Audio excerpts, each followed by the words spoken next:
Halo, saya Abe Saputra. Hari ini saya akan kembali menceritakan sebuah film yang diangkat dari kisah nyata tentang perjuangan seorang guru yang memberikan pendidikan yang layak untuk anak-anak gelandangan. Film ini berjudul Beyond the Blackboard. Semoga cara saya bercerita bisa menghibur kalian semua dan langsung aja kita masuk ke alur ceritanya. Film ini bercerita tentang seorang wanita bernama Stacy, seorang ibu rumah tangga dengan dua anak. Pada suatu hari dia ingin melamar pekerjaan untuk menjadi seorang guru. Dia pun mendatangi pengelola sekolah kota untuk mengajukan lamarannya. Stacy pun ditempatkan untuk mengajar anak-anak di sebuah tempat untuk program pendidikan anak gelandangan. Karena setuju dengan ketentuan yang disebutkan, dia pun diterima mengajar. Pada malam harinya, dia menyiapkan segala sesuatunya untuk mengajar di hari pertamanya besok pagi. Jadi, keesokan paginya, dia pun pergi ke sebuah distrik untuk mengajar. Tempat Stacy akan mengajar bisa dibilang berada di daerah yang kumuh dan penuh dengan gelandangan. Karena Stacy memang diterima untuk program homeless, program pendidikan untuk anak-anak gelandangan atau tunawisma. Namun, Stacy nggak menyangka akan mengajar di tempat yang lebih mirip seperti gudang, karena ekspektasi Stacy adalah mengajar di gedung yang bernama sekolah. Di tempat itu, Stacy melihat pemandangan yang menyedihkan, di mana banyak sekali orang yang hidup dalam satu tempat. Dia pun kaget melihat kondisi kelas yang sangat buruk. Stacy mendapatkan tur singkat dari seorang guru yang pernah mengajar di sana. Ibu ini berkata bahwa yang terpenting adalah mengabsen kehadiran mereka setiap pagi, mereka mendapatkan makan siang, maka itu udah cukup menjauhkan mereka dari jalanan. Gak ada guru BK di sini, apalagi support dari orang tua. Kelakuan mereka udah mirip kayak hewan, kata guru ini. Ketika Stacy menanyakan tentang buku apa yang dipakai atau rencana pembelajaran apa yang biasa digunakan, guru ini malah bilang semua itu nggak penting untuk anak-anak ini. Dia pun lega meninggalkan tempat ini karena kedatangan Stacy, maka dia bisa keluar dari sana meninggalkan tanggung jawabnya. Stacy pun mulai memanggil para murid untuk masuk. Anak-anak kurang beruntung yang terpaksa tinggal di jalanan. Sewaktu akan mengajar, suasana pun jadi ribut karena kereta api lewat menggetarkan ruangan mereka. Belum lagi tikus yang keluar dari lubang membuat anak-anak perempuan menjerit. Kejadian yang benar-benar menghancurkan mood Stacy buat mengajar pada hari itu. Johnny, seorang yang bertanggung jawab di tempat itu pun menghampiri Stacy. Dia berkata bahwa walaupun kondisinya seperti ini, kedatanganmu sangat berarti buat anak-anak ini. Tetap semangat dan jangan terlalu larut dalam keputusasaan. Sebuah hal yang berat, namun harus diterima oleh Stacy. Hari itu menjadi hari yang paling menyedihkan buatnya. Bahkan ketika di rumah, dia menangis dan curhat pada suaminya. Tapi dia pun berjanji dalam hati akan kembali besok hari dan gak mau menyerah dengan keadaan, walaupun kondisinya berat. Stacy memang suka belajar dari kecil. Dia bahkan bercita-cita menjadi guru sejak dia masih unyu-unyu. Dia suka membaca dan mengerjakan soal. Dan Stacy tetap memegang impiannya sampai dia besar. Keesokan harinya, dia datang kembali. Dia pun menelpon kepala lembaga untuk meminta meja dan buku-buku buat anak-anak ini. Tapi sayang panggilan teleponnya selalu dijawab mesin penjawab otomatis. Pada pagi hari itu, Stacy melakukan placement test untuk mengetahui kemampuan anak-anak ini. Karena nggak mungkin mengajari anak kelas 1 SD dan 6 SD dalam satu waktu dan dalam satu kelas. Lagi asik ngasih pengarahan, datanglah seorang ibu. Dia menyuruh anaknya untuk pergi dari sana karena mereka harus bekerja. Stacy pun berkata bahwa si ibu nggak bisa melakukan itu karena mereka sekarang lagi sekolah. Tapi ibu ini nggak peduli dan tetap menyuruh anaknya pergi. Stacy berusaha untuk mempertahankan anak-anak itu untuk tetap berada di kelas. Tapi ibu mereka nggak peduli dan tetap mengajak anak-anaknya keluar. Uang lebih penting daripada pendidikan buat mereka. Di sana Stacy bertemu dengan perawat bernama Patricia, mengatakan bahwa besok dia akan memberikan Stacy vitamin karena di tempat ini kita dikelilingi oleh bermacam-macam penyakit, termasuk penyakit nggak pandai dalam berbicara dengan sopan kayak ibu tadi, kata Patricia. Ketika dia kembali ke kelas, para murid ini pun menunjukkan kenakalannya. Beberapa murid mencuri kertas tes murid lainnya yang membuat kelas jadi ribut. Bahkan ketika Stacy menyuruh mereka duduk, murid yang bernama Danny mengejek Stacy. Lagi-lagi ini menjadi hari yang berat untuk Stacy.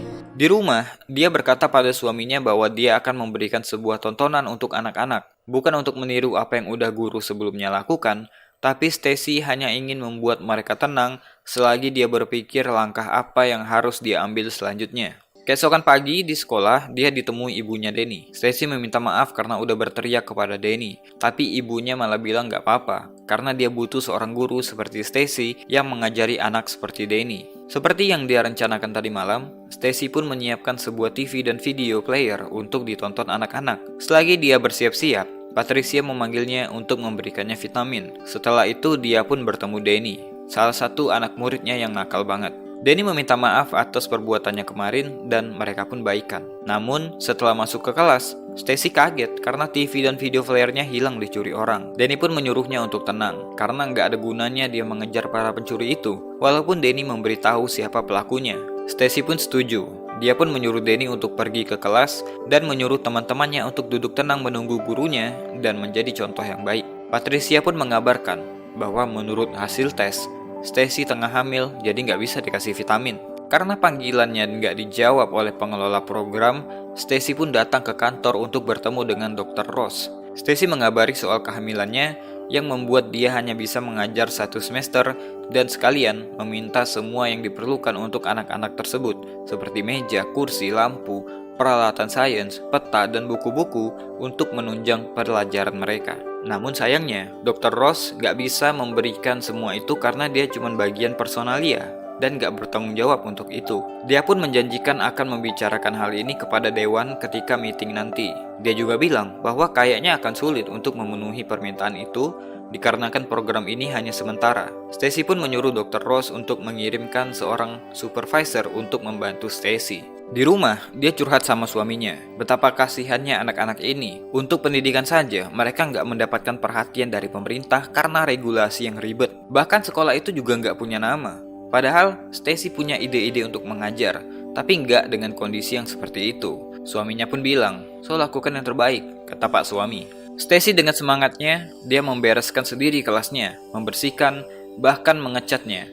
Dia juga dapat bantuan dari seseorang dan juga muridnya yang tinggal di sana. Mereka berusaha untuk menghadirkan suasana yang bersih dan berwarna di tengah-tengah lingkungan yang kumuh. Dia juga mendapatkan dukungan dari orang-orang yang tinggal di sana. Ketika weekend pun, Stacy rela datang ke sana untuk mengubah suasana kelasnya. Dia juga membeli sendiri semua peralatan dan persediaan yang dia butuhkan. Karena apa yang dilakukan Stacy sangat tulus demi anak-anak ini, bahkan gak mendapatkan gaji, para orang tua pun ikut membantunya. Stacy berusaha menjadi wanita yang kuat. Gak lupa dia melakukan peran yang baik untuk suami dan anak-anaknya di rumah. Suatu pagi, dia datang pagi-pagi banget, membangunkan semua orang di sana, termasuk para murid-muridnya untuk bersiap-siap datang ke sekolah. Ketika para murid masuk ke kelas barunya, mereka seakan-akan bermimpi melihat suasana kelas yang lebih rapi dan berwarna. Bahkan karena mereka nggak jarang hadir ke sekolah dengan perut lapar, Stacy pun menyediakan susu dan sarapan untuk mereka sebelum kelas dimulai. Stacy menyadari bahwa belajar dengan cara yang normal nggak akan membantu anak-anak ini. Jadi dia pun memulai sesuatu yang berbeda. Dia memulai dengan berbicara dari hati ke hati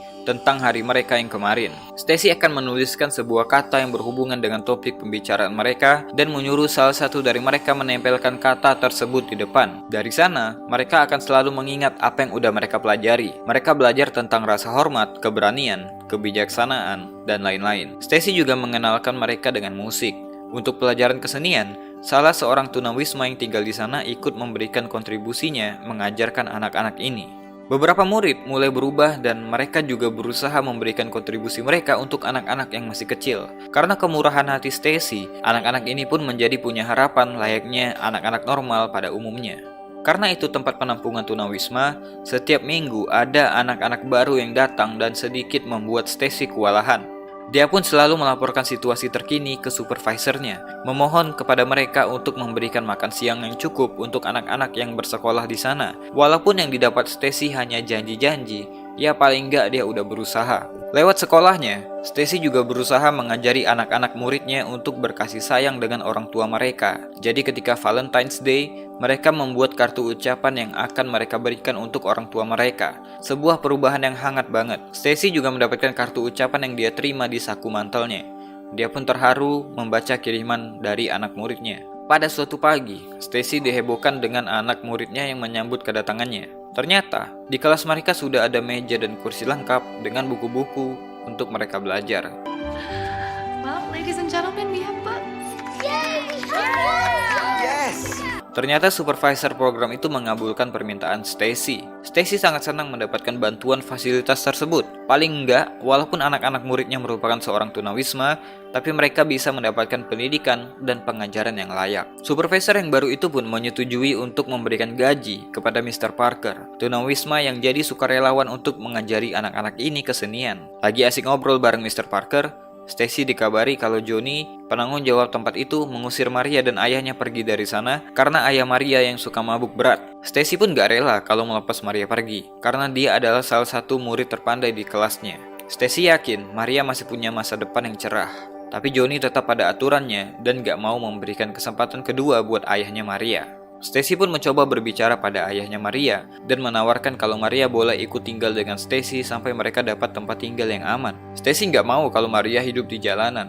Ayah Maria pun menangis, merasa bahwa dirinya nggak berguna sebagai ayah, dan berjanji jika sudah mendapatkan tempat yang aman, Maria akan dijemputnya kembali. Setelah membuat keputusan tersebut, Stacy lalu mengabari suaminya tentang hal itu. Untungnya, keluarga Stacy sama murah hatinya dengan Stacy. Maria pun sangat diterima di rumah tersebut sebagai keluarga. Namun suaminya mengingatkan bahwa jika ayah Maria nggak mengambil anaknya kembali, mereka harus melaporkan ke layanan perlindungan. Stacy hanya mau menyelesaikan masalah di sana, karena nggak akan ada Superman yang akan menolong anak-anak ini, kata Stacy. Di sekolah, Patricia berkata bahwa apa yang dilakukan Stacy untuk anak-anak ini sangatlah luar biasa. Patricia juga menyarankan bahwa Stacy harus melibatkan orang tua untuk melakukan pendekatan dengan anak-anaknya di luar jam sekolah. Ajak mereka untuk mengubah kebiasaan, kata Patricia. Jadi Stacy pun melakukan pertemuan dengan para orang tua murid. Stacy mengajak para orang tua meluangkan 15 menit untuk bertanya tentang bagaimana jalannya hari anak-anak mereka dan juga mengawasi pekerjaan rumah mereka. Kemudian, Stacy juga menyarankan untuk membuat ruang TV menjadi ruang belajar yang tenang seminggu sekali, tanpa suara yang ribut dan juga asap rokok. Di sana para orang tua akan mendampingi anak murid untuk belajar bersama. Untungnya, para orang tua ini setuju. Ketika di dalam kelas, seorang ibu bernama Candy kembali memanggil anaknya untuk keluar dari kelas. Ketika Stacy mengikuti mereka, ternyata Candy yang gak bisa baca tulis meminta bantuan anaknya untuk mengisi formulir lamaran kerja. Stacy pun menyuruh Candy untuk bertemu dengannya usai jam sekolah. Jadi ketika sore hari, Candy pun datang menemuinya. Tujuan Stacy memanggil Candy adalah untuk mengajari Candy membaca. Walaupun awalnya Candy masih menerimanya dengan arogan, tapi ketika Stacy berkata, "Gimana kamu nolong anakmu kalau kamu nggak bisa baca? Aku akan meluangkan waktu untuk mengajar kalau kamu meluangkan waktu untuk belajar." Candy pun membuka dirinya dan Stacy pun mengajarkan Candy membaca. Hari berganti hari, bulan berganti bulan. Kehamilan Stacy pun mulai membesar. Dia berkata pada suaminya, bolehkah dia mengajar anak-anak ini sampai bayi mereka lahir? Pak suami pun mengizinkan. Bahkan dia menawarkan dirinya sendiri untuk menjadi guru olahraga di sekolah musim panas. Dukungan juga terus didapatkan Stacy dari supervisornya. Dia mendapatkan kiriman sebuah piano untuk mengajar musik. Stacy pun memohon kepada Dr. Warren untuk memastikan mereka mendapatkan guru yang lebih berpengalaman setelah dia melahirkan nanti. Karena itu adalah waktu terakhir Stacy mengajar anak-anak ini. Lewat kelas yang ceria, kesan suram dari lingkungan gelandangan ini pun pelan-pelan berubah. Mereka belajar hidup bersih dan berkasih sayang layaknya keluarga normal, walaupun mereka adalah tunawisma. Mereka bahkan mengadakan pertandingan baseball kecil-kecilan yang dihadiri oleh para penghuni penampungan. Berbulan-bulan gak ada kabarnya, ayah Maria pun datang karena merindukan anaknya. Dia memang udah berubah, tapi masih belum mendapatkan tempat tinggal. Jadi, Stacy memohon sekali lagi pada Johnny untuk mengizinkan mereka tinggal di sana, dan Johnny pun mengizinkan.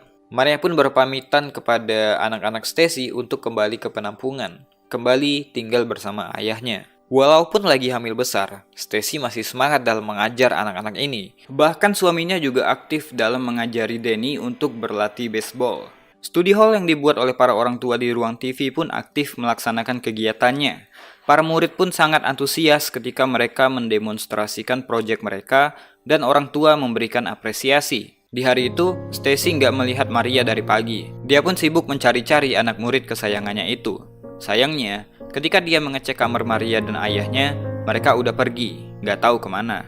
Dia pun melaporkan kepada Johnny dan Johnny bilang bahwa hal itu sering terjadi. Ini cuma penampungan sementara.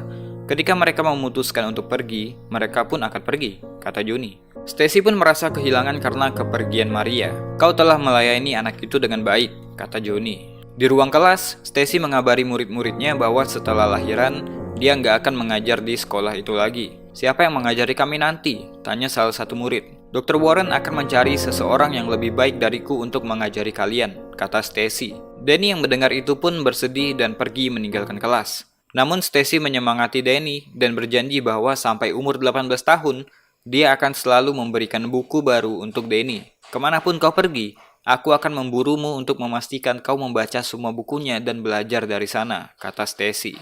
Kau ditakdirkan untuk jadi pemimpin. Orang percaya denganmu karena kau orang yang bisa dipercaya. Jadilah pemimpin, kata Stacy.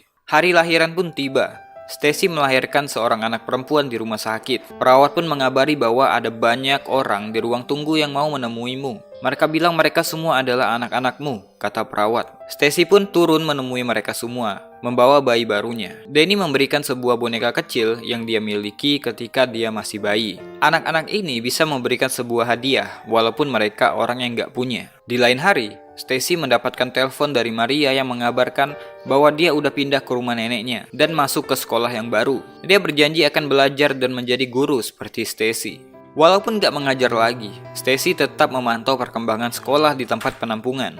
Dr. Warren berkata bahwa akan ada pembangunan untuk sekolah buat anak-anak tunawisma.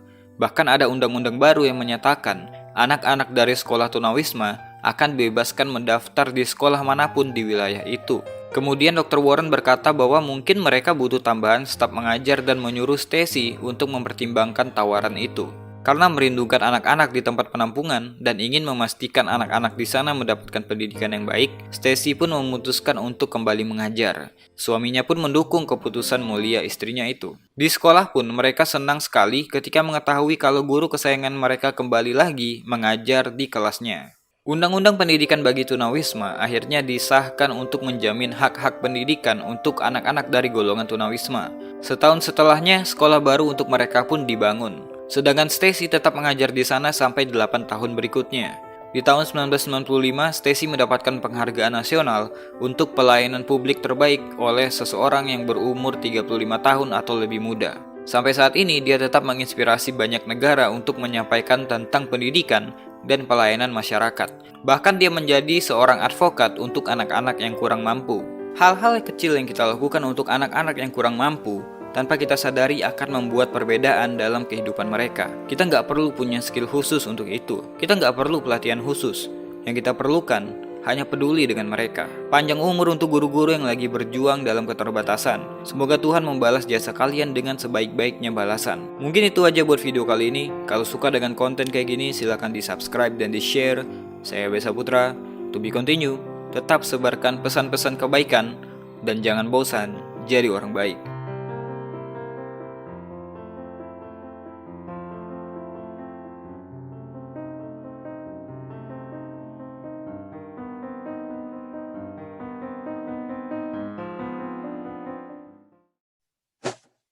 Bismillahirrahmanirrahim. Assalamualaikum warahmatullahi wabarakatuh.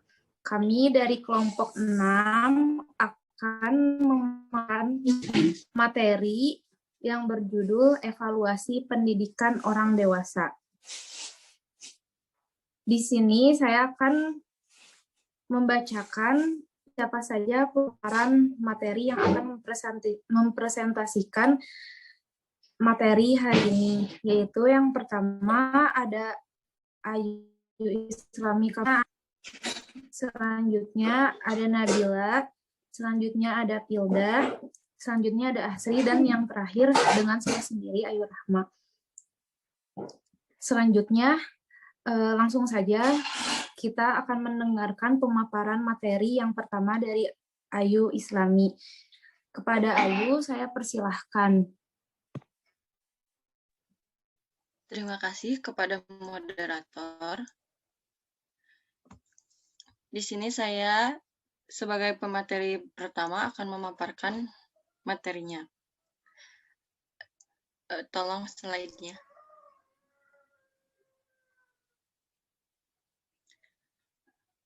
Yang pertama, pengertian dan jenis evaluasi. Evaluasi adalah suatu cara mengukur hasil dari kegiatan pendidikan. Evaluasi merupakan suatu proses untuk menggambarkan perubahan dari diri peserta setelah pelatihan. Proses memberi arti bahwa evaluasi dilakukan secara terus-menerus dan berkesinambungan dengan cara tertentu sehingga mendapat hasil sesuai yang diharapkan. Slide selanjutnya.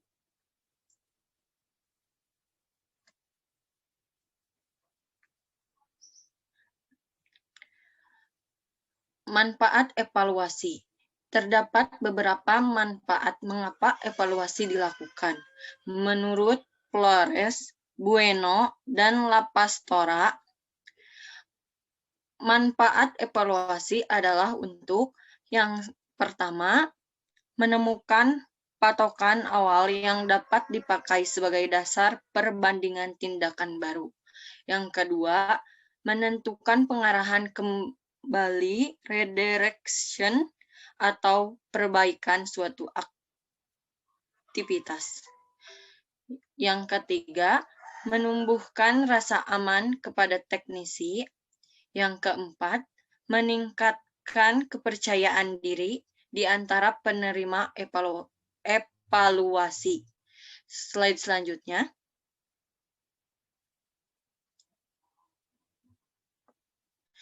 Tujuan evaluasi.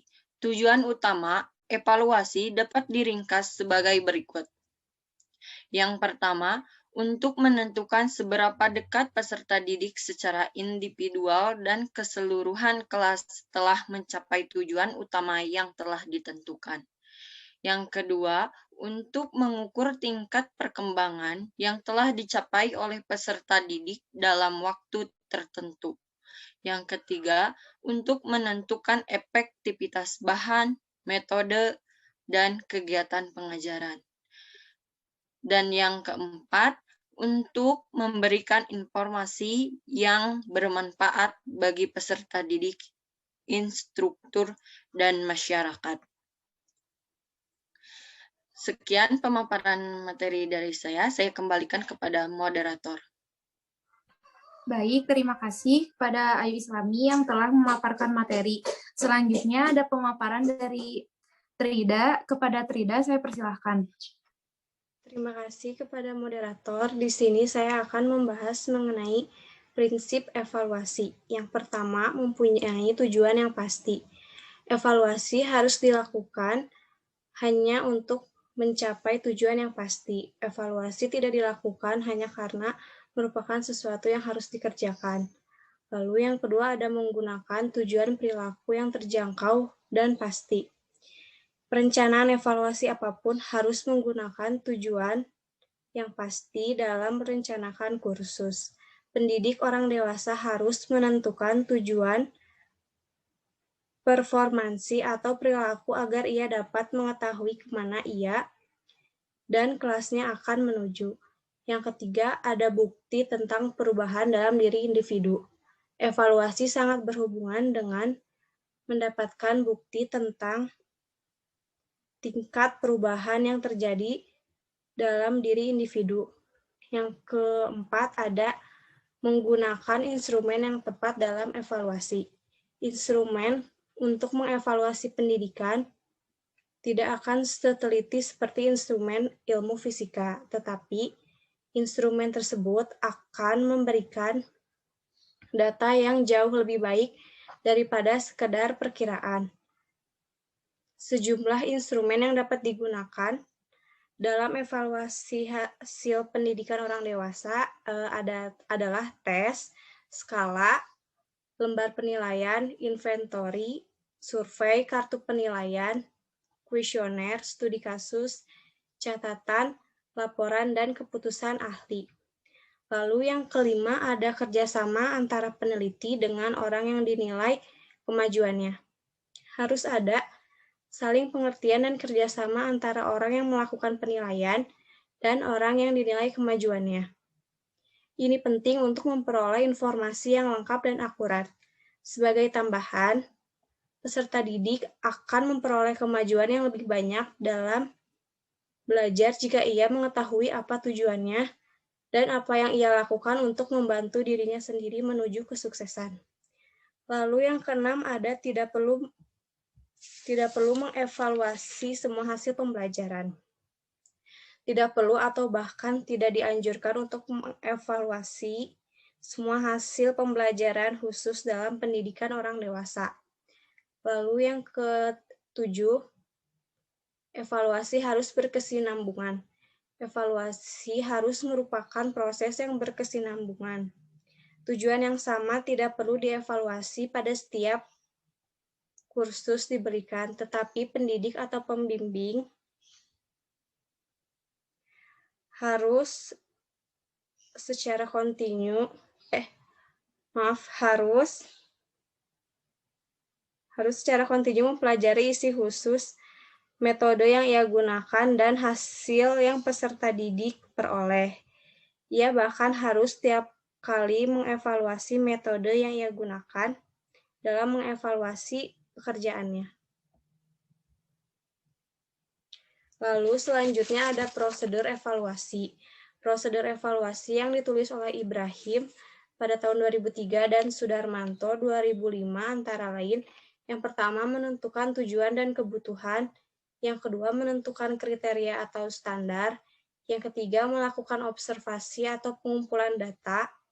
Yang keempat, melakukan analisis data.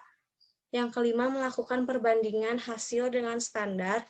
Dan yang keenam, membuat penilaian atau pertimbangan. Lalu menurut Cita Mabar 1961, Mardikanto 1992, tahapan evaluasi secara ilmiah antara lain: yang pertama, perumusan tujuan evaluasi. Yang kedua, perumusan indikator atau parameter. Yang ketiga, pengukuran indikator atau parameter. Yang keempat, penetapan metode. Di dalam penetapan metode ini terdiri dari beberapa ini. Yang pertama ada perencanaan evaluasi, yang kedua perumusan populasi dan contoh, yang ketiga perincian data yang diperlukan, yang keempat teknik pengumpulan data, yang kelima perumusan instrumen, yang keenam uji instrumen, dan yang ketujuh teknik analisis data, dan yang terakhir pelaporan. Mungkin sekian yang bisa saya sampaikan, kurang lebihnya.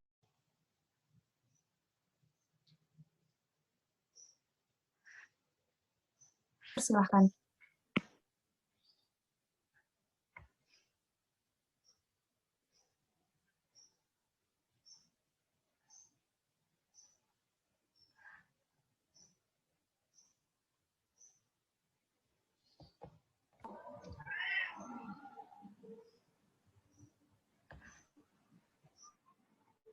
Baik, terima kasih kepada moderator. Saya lanjutkan presentasi. Menurut Morgan, pada tahun 1976 berpendapat bahwa orang dewasa dapat dibagi menjadi lebih kurang 7 langkah. 7 langkah ini tidak selalu harus diterapkan dalam setiap mengevaluasi metode mengajar, unit mata pelajaran, atau pencapaian peserta didik. Khusus untuk langkah pertama, berlaku bagi semua kasus. Prosedur itu adalah: yang pertama, mengecek tujuan. Yang kedua, memeriksa apa yang dilakukan untuk mencapai tujuan. Yang ketiga, mengumpulkan bukti. Yang keempat, menentukan sumber bukti.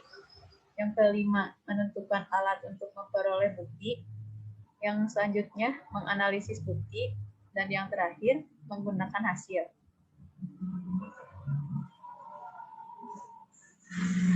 Kita ke selanjutnya.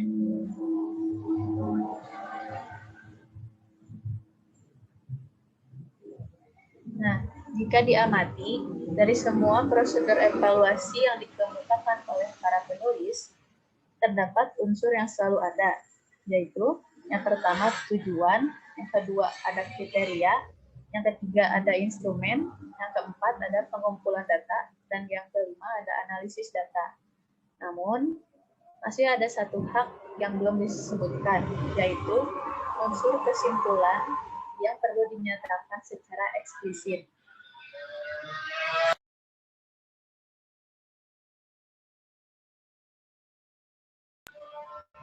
Sehingga prosedur evaluasi menjadi: yang pertama, penentuan tujuan atau kebutuhan evaluasi, yang kedua, penentuan kriteria atau kebutuhan evaluasi, yang ketiga, penyusunan instrumen atau kuesioner evaluasi, yang keempat, ada melakukan pengumpulan data atau informasi, yang kelima, melakukan analisis data atau informasi,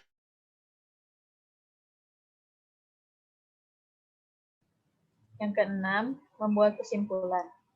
Untuk memperoleh gambaran secara rinci tentang prosedur evaluasi pendidikan orang dewasa, berikut ini akan diuraikan prosedur evaluasi menurut Morgan.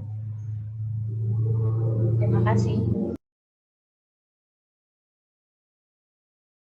Baik, terima kasih kepada Nabila yang telah memaparkan materi. Selanjutnya ada pemaparan materi dari Tilda. Kepada Tilda saya persilahkan. Terima kasih kepada moderator. Di sini saya akan melanjutkan pemaparan dari Saudara Nabila. Untuk memperoleh gambaran secara rinci terhadap prosedur evaluasi pendidikan orang dewasa, berikut ini akan diuraikannya prosedur evaluasi menurut Morgan et al. Tahun 1976.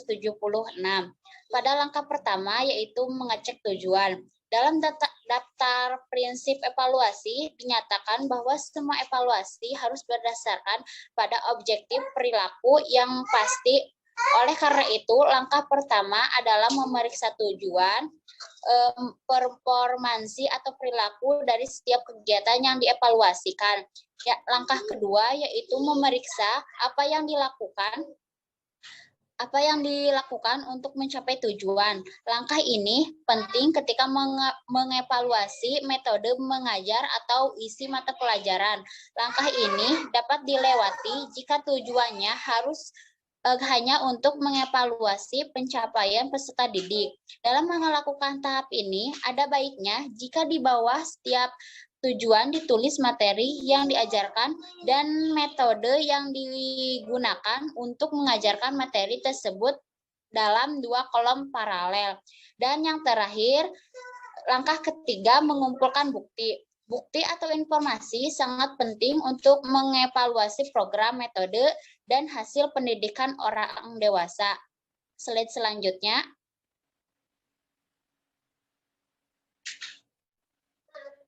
Selanjutnya ada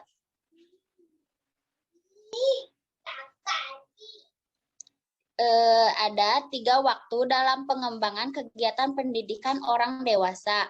Yang pertama, sebelum kegiatan dimulai. Sebelum kegiatan dimulai, hal ini membuktikan apa yang disebut dengan patoan dan menunjukkan posisi kemampuan peserta didik pada awal kegiatan, sehingga di kemudian hari akan dapat ditentukan seberapa jauh kemajuan mereka. Yang kedua, ada saat kegiatan berlangsung. Saat kegiatan berlangsung, bukti yang dikumpulkan setelah tingkat dan kecepatan kemajuan. Jika kemajuan kurang memuaskan, perubahan dapat dilakukan sebelum waktu yang terbuang sia-sia lebih banyak. Yang terakhir, akhir kegiatan. Akhir kegiatan, bukti yang dikumpulkannya pada akhir ini, kegiatan harus menunjukkan seberapa jauh perubahan yang terjadi pada peserta. Ada evaluasi harus membuat daftar bukti yang ia anggap perlu. Setiap bukti harus diteliti, kemudian diterima atau ditolak dengan berdasarkan pada kriteria berikut ini. Yang pertama, apakah bukti menunjukkan perubahan penting pada perilaku peserta didik? Yang kedua, apakah bukti merupakan hasil atau akibat program pendidikan atau sesuatu yang terjadi begitu saja atau karena akibat kegiatan lain? Yang ketiga, apakah waktunya cukup sehingga bukti dapat dihasilkan oleh program pendidikan? Yang keempat, apakah bukti mempunyai hubungan langsung dengan yang dievaluasikan? Yang kelima, apakah rehabilitasnya tidak dipertanyakan? Apakah bebas dari biasanya prasangka dan kepentingan pribadi? Yang keenam, ada jika prosedur pengambilan sampai diterapkan, apakah sampai sudah benar-benar mewakili populasi? Yang ketujuh, apakah blanko isian untuk mengumpulkan informasi telah disusun sedemikian rupa sehingga data sesuai dengan rencana rencana tabulasi. Mungkin cukup sekian pemaparan dari saya. Saya kembalikan kepada moderator. Terima kasih kepada Filda yang telah memaparkan materi. Selanjutnya ada pemaparan materi dari Asri. Kepada Asri, saya persilahkan.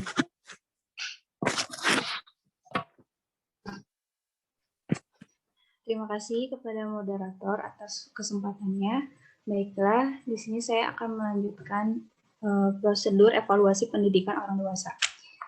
Langkah yang selanjutnya yaitu adalah langkah yang keempat, menentukan sumber bukti. Menentukan sumber bukti, langkah ini berhubungan dengan dari mana informasi diperoleh. Tujuan evaluasi adalah untuk mengungkapkan perubahan yang terjadi pada perilaku peserta didik. Oleh karena itu, peserta didik merupakan sumber informasi yang sangat penting. Pada menentukan sumber bukti ini, penggunaan sampel untuk mendapatkan informasi yang reliable merupakan proses yang rumit. Hal ini mudah menyebabkan orang membuat kesimpulan yang salah, kecuali pengambilan sampel yang dilakukan dengan baik. Hingga akhirnya harus memperhatikan prinsip-prinsip pengambilan sampel yang sebagai berikut. Yang ke-1 yaitu sampel. Sampel tidak harus merupakan presentasi yang tetap dari populasi. Besarnya tergantung pada ketelitian yang diinginkan, biaya, dan bagaimana informasi akan dianalisis. Yang kedua, sampel dapat ditarik secara acak. Ini berarti setiap orang mempunyai kesempatan yang sama. Yang ketiga, jika pendidikan orang dewasa tidak menguasai metode pengambilan sampel, akan lebih baik jika menyerahkannya kepada ahli statistik pendidikan. Langkah kelima, menentukan alat untuk memperoleh bukti untuk keperluan evaluasi. Seperti yang tadi disebutkan di muka, alat khusus yang digunakan akan tergantung pada sifat masalah. Langkah keenam, menganalisis bukti. Dalam mempertimbangkan fakta, hindari biasa prasangka, keberpihakan, dan kepentingan pribadi, ikut kemana fakta mengarah walaupun mengacau pendirian atau rencana yang telah ditetapkan sebelumnya. Langkah ketujuh yaitu menggunakan hasil. Banyaknya manfaat yang dapat diperoleh oleh pendidik orang dewasa dari pelaksanaan setiap langkah bersama dengan peserta didik, supervisor, dan komite penasihat. Sekian pemaparan yang bisa saya sampaikan, kurang lebih maaf saya kembalikan kepada moderator. Baik, terima kasih kepada Asri yang telah memaparkan materi oleh saya sendiri. Slide-nya.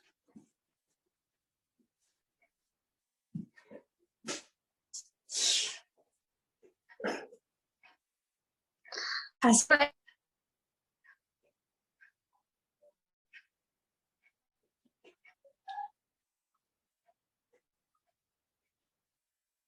F mengarsipkan kopiannya untuk catatan historis, G mengirimkannya kopiannya untuk supervisi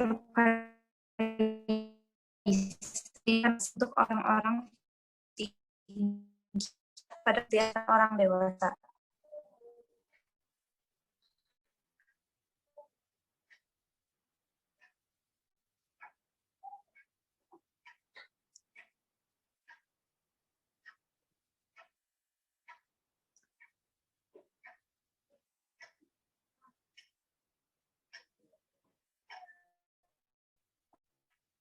Selanjutnya ada ilustrasi evaluasi.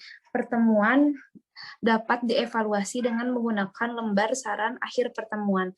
Lembar ini seperti namanya dibagikan pada akhir pertemuan. Pertanyaan yang sering digunakan antara lain sebagai berikut. 1. Bagaimana pendapat Anda mengenai pertemuan ini? A. Jelek, B. Sedang, C. Ragu-ragu, D. Baik, E. Baik sekali. Menurut Anda, A. Apa kelebihannya? B. Apa kelemahannya? 3. Apa saran Anda untuk meningkatkan pelaksanaan pertemuan yang akan datang? Contoh yang kedua, daftar penilaian yang digunakan oleh pemimpin diskusi dan peserta dalam mengevaluasi efektivitas diskusi mereka tidak hanya merupakan alat yang sangat baik, tetapi juga sangat efektif untuk memberitahukan pimpinan dan peserta diskusi dan organisasi lain tentang faktor-faktor yang dapat mempengaruhi keberhasilan diskusi yang akan datang. Sekian pemaparan materi dari kami semua selaku kelompok 6. Selanjutnya, kami akan menayangkan sebuah video, yaitu video tentang motivasi. Baik, kita saksikan bersama-sama.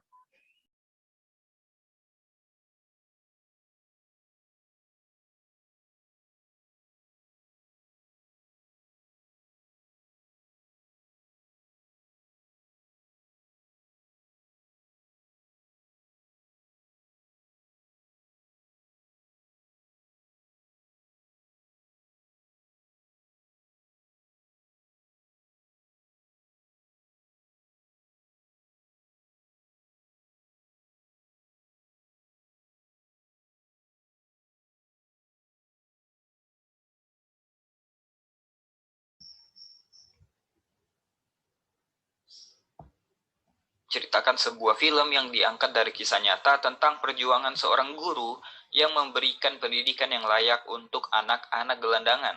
Film ini berjudul Beyond the Blackboard. Semoga cara saya bercerita bisa menghibur kalian semua, dan langsung aja kita masuk ke alur ceritanya. Film ini bercerita tentang seorang wanita bernama Stacy, seorang ibu rumah tangga dengan 2 anak. Pada suatu hari, dia ingin melamar pekerjaan untuk menjadi seorang guru. Dia pun mendatangi pengelola sekolah kota untuk mengajukan lamarannya. Stacy pun ditempatkan untuk mengajar anak-anak di sebuah tempat untuk program pendidikan anak gelandangan. Karena setuju dengan ketentuan yang disebutkan, dia pun diterima mengajar. Pada malam harinya, dia menyiapkan segala sesuatunya untuk mengajar di hari pertamanya besok pagi. Jadi, keesokan paginya, dia pun pergi ke sebuah distrik untuk mengajar.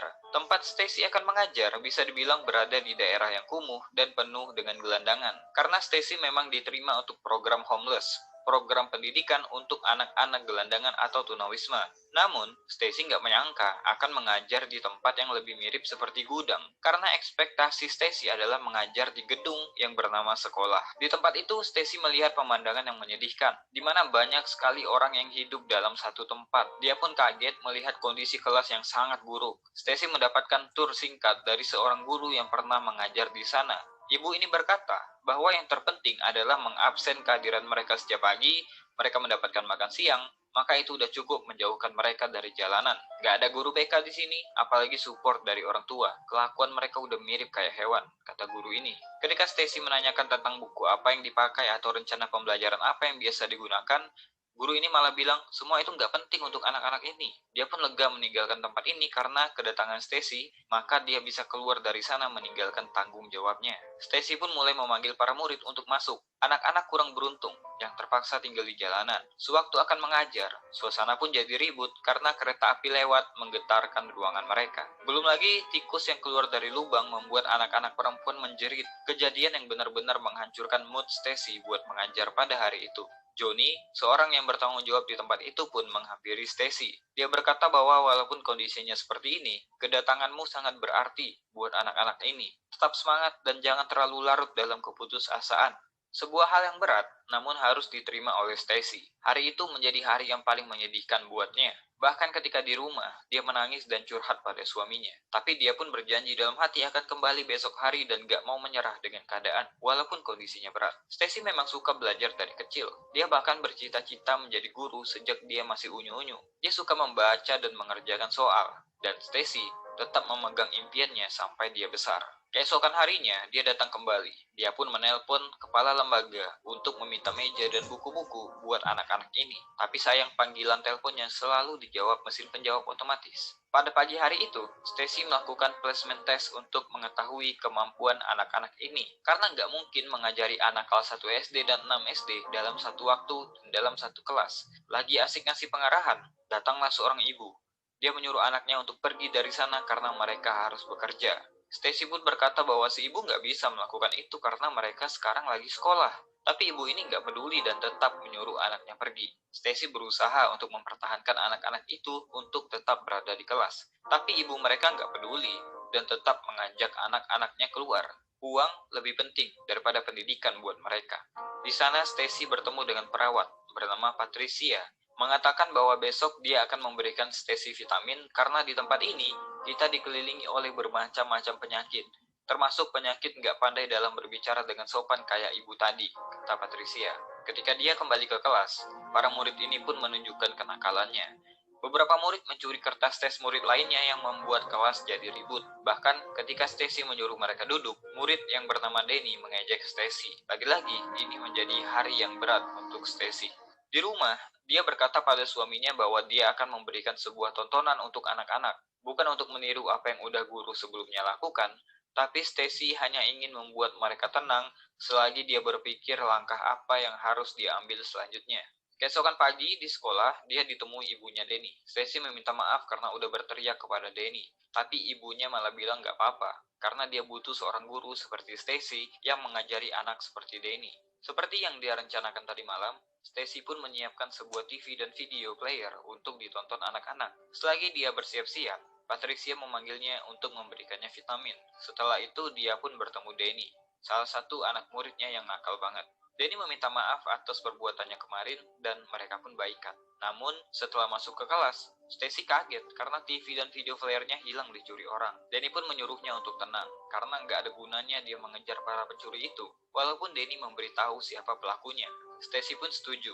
Dia pun menyuruh Danny untuk pergi ke kelas dan menyuruh teman-temannya untuk duduk tenang menunggu gurunya dan menjadi contoh yang baik. Patricia pun mengabarkan bahwa menurut hasil tes, Stacy tengah hamil, jadi nggak bisa dikasih vitamin.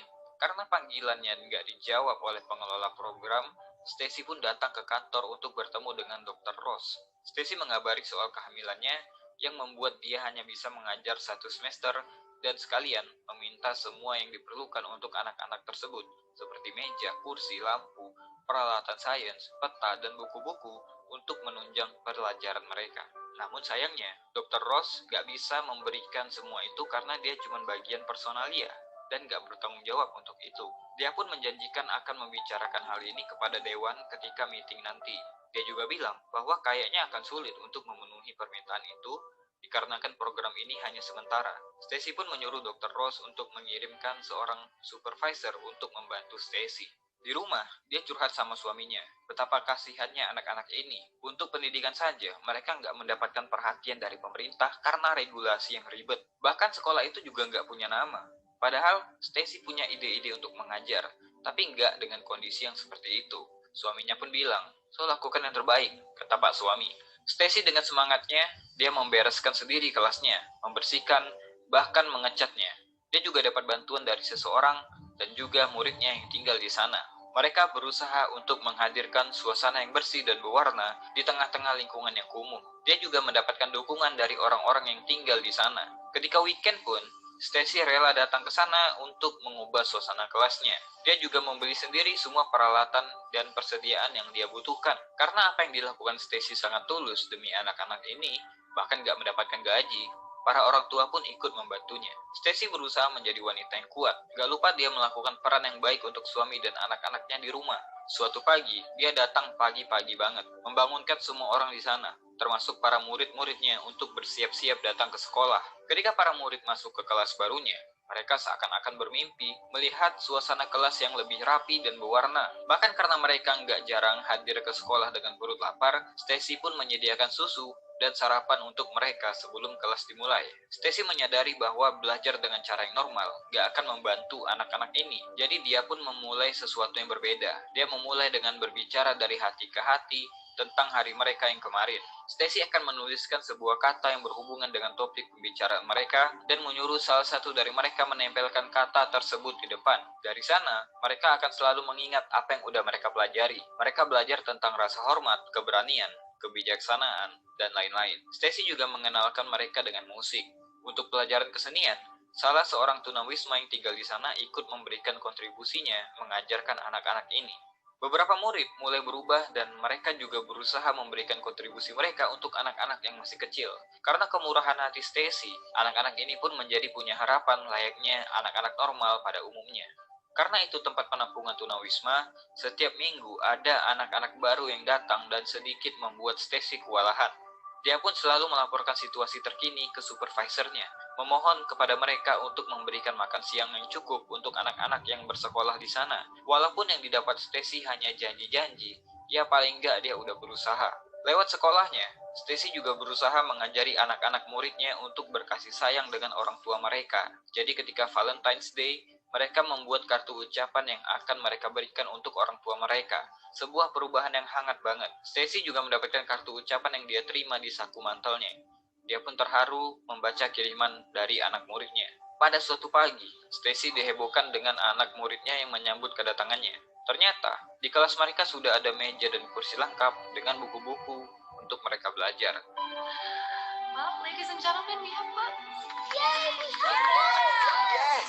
Ternyata supervisor program itu mengabulkan permintaan Stacy. Stacy sangat senang mendapatkan bantuan fasilitas tersebut. Paling enggak, walaupun anak-anak muridnya merupakan seorang tunawisma, tapi mereka bisa mendapatkan pendidikan dan pengajaran yang layak. Supervisor yang baru itu pun menyetujui untuk memberikan gaji kepada Mr. Parker, tunawisma yang jadi sukarelawan untuk mengajari anak-anak ini kesenian. Lagi asik ngobrol bareng Mr. Parker, Stacy dikabari kalau Johnny, penanggung jawab tempat itu, mengusir Maria dan ayahnya pergi dari sana karena ayah Maria yang suka mabuk berat. Stacy pun gak rela kalau melepas Maria pergi, karena dia adalah salah satu murid terpandai di kelasnya. Stacy yakin Maria masih punya masa depan yang cerah, tapi Johnny tetap pada aturannya dan gak mau memberikan kesempatan kedua buat ayahnya Maria. Stacy pun mencoba berbicara pada ayahnya Maria dan menawarkan kalau Maria boleh ikut tinggal dengan Stacy sampai mereka dapat tempat tinggal yang aman. Stacy nggak mau kalau Maria hidup di jalanan. Ayah Maria pun menangis, merasa bahwa dirinya nggak berguna sebagai ayah, dan berjanji jika sudah mendapatkan tempat yang aman, Maria akan dijemputnya kembali. Setelah membuat keputusan tersebut, Stacy lalu mengabari suaminya tentang hal itu. Untungnya, keluarga Stacy sama murah hatinya dengan Stacy. Maria pun sangat diterima di rumah tersebut sebagai keluarga. Namun suaminya mengingatkan bahwa jika ayah Maria nggak mengambil anaknya kembali, mereka harus melaporkan ke layanan perlindungan. Stacy hanya mau menyelesaikan masalah di sana. Karena nggak akan ada Superman yang akan menolong anak-anak ini, kata Stacy. Di sekolah, Patricia berkata bahwa apa yang dilakukan Stacy untuk anak-anak ini sangatlah luar biasa. Patricia juga menyarankan bahwa Stacy harus melibatkan orang tua untuk melakukan pendekatan dengan anak-anaknya di luar jam sekolah. Ajak mereka untuk mengubah kebiasaan, kata Patricia. Jadi Stacy pun melakukan pertemuan dengan para orang tua murid. Stacy mengajak para orang tua meluangkan 15 menit untuk bertanya tentang bagaimana jalannya hari anak-anak mereka dan juga mengawasi pekerjaan rumah mereka. Kemudian, Stacy juga menyarankan untuk membuat ruang TV menjadi ruang belajar yang tenang seminggu sekali, tanpa suara yang ribut dan juga asap rokok. Di sana para orang tua akan mendampingi anak murid untuk belajar bersama. Untungnya, para orang tua ini setuju. Ketika di dalam kelas, seorang ibu bernama Candy kembali memanggil anaknya untuk keluar dari kelas. Ketika Stacy mengikuti mereka, ternyata Candy yang gak bisa baca tulis meminta bantuan anaknya untuk mengisi formulir lamaran kerja. Stacy pun menyuruh Candy untuk bertemu dengannya usai jam sekolah. Jadi ketika sore hari, Candy pun datang menemuinya. Tujuan Stacy memanggil Candy adalah untuk mengajari Candy membaca. Walaupun awalnya Candy masih menerimanya dengan arogan, tapi ketika Stacy berkata, gimana kamu nolong anakmu kalau kamu nggak bisa baca? Aku akan meluangkan waktu untuk mengajar kalau kamu meluangkan waktu untuk belajar. Candy pun membuka dirinya, dan Stacy pun mengajarkan Candy membaca. Hari berganti hari, bulan berganti bulan. Kehamilan Stacy pun mulai membesar. Dia berkata pada suaminya, bolehkah dia mengajar anak-anak ini sampai bayi mereka lahir? Pak suami pun mengizinkan. Bahkan dia menawarkan dirinya sendiri untuk menjadi guru olahraga di sekolah musim panas. Dukungan juga terus didapatkan Stacy dari supervisornya.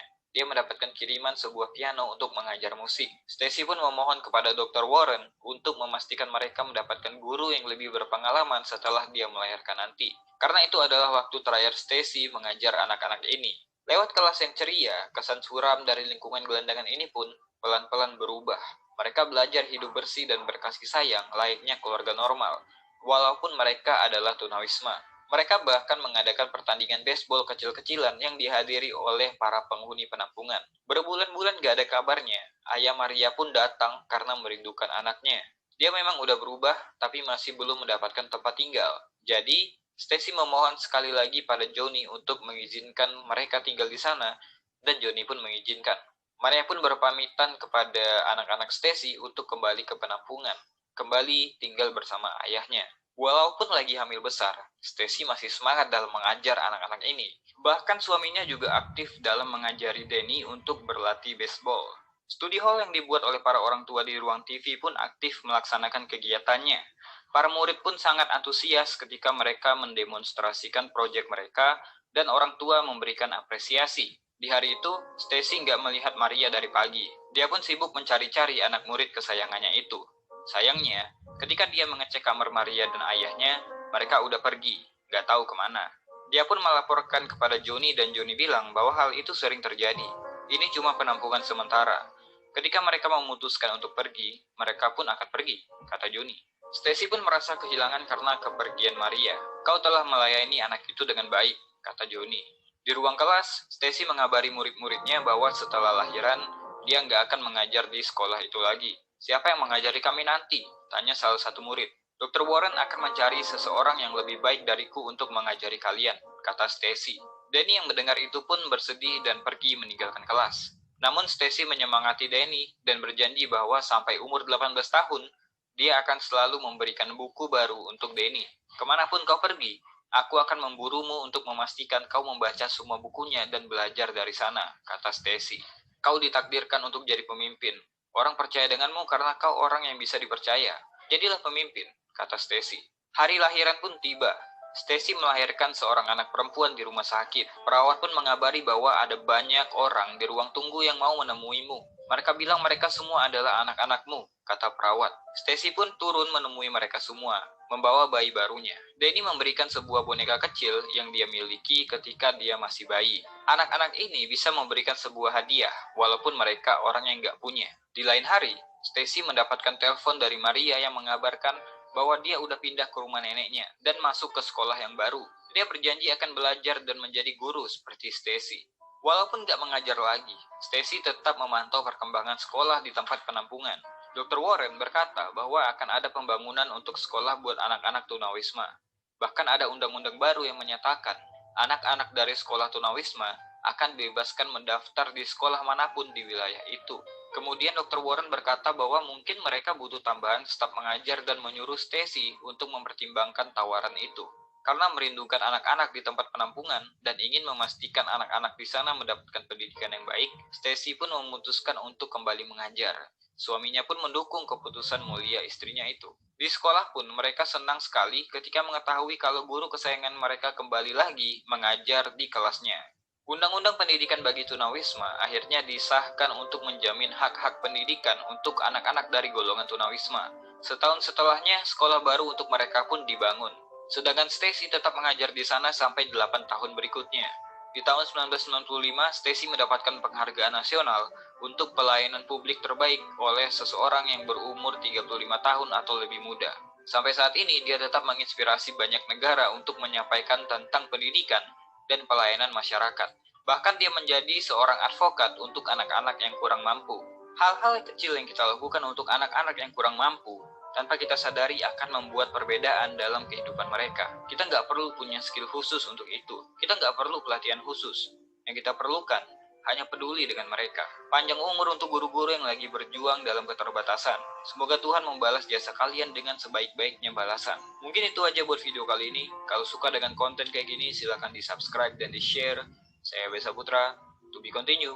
Tetap sebarkan pesan-pesan kebaikan, dan jangan bosan jadi orang baik.